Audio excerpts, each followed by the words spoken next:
இந்த ரெசிபி என்னுடைய all time favourite recipe. இந்த மாதிரி செஞ்சு பாருங்களேன் ப்ரானை. நீங்க கண்டிப்பா உங்களுக்கும் வந்து அது ஒரு கிரேவிங்கா இருக்கும். அதை எப்படி பண்ணலாம்னு பார்க்கலாம். அந்த மசாலால நீங்க வந்து ப்ரானை மேரினேட் பண்ண மோஸ்ட்ல அவ்வளோ ஃப்ளேவர்ஃபுல்லா இருக்கும்.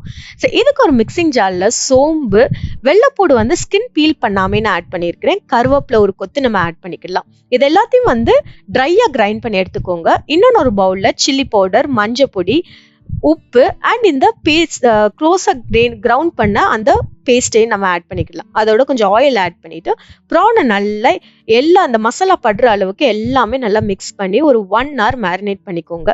ஸோ இது வந்து 1 hour மேரினேட் பண்ண பிறகு நல்ல ஒரு சூடான எண்ணெயில டைரக்டா நீங்க வந்து ஃப்ரை பண்ணி நல்லா கோல்டன் ப்ரௌனா கிறிஸ்பியா ஃப்ரை பண்ணி நீங்க எடுங்க. அதுல வந்து இந்த ப்ரான் மசாலா வந்து கீழே வந்து உதிர்ந்துருக்கும். அந்த மசாலாவையும் நீங்க ஃபைனலா எடுத்து ப்ரானையும் அந்த மசாலா எல்லாத்தையும் நீங்க சோத்துல பிரட்டி சாப்பிட்டீங்கன்னா சூப்பர் டேஸ்டியா இருக்கும். அந்த மசாலா வந்து நீங்க கண்டிப்பா நீங்க வந்து சுடுசோரோட கொஞ்சம் நல்லெண்ணெய் ஊற்றி மிக்ஸ் பண்ணி சாப்பிட்டீங்கன்னா அவ்வளோ ஃப்ளேவர்ஃபுல்லா நல்லா யம்மியான ஒரு டேஸ்டோட இருக்கும். கண்டிப்பா அதை செஞ்சு பார்த்துட்டு கீழே கமெண்ட் பண்ண மறந்துடாதீங்க.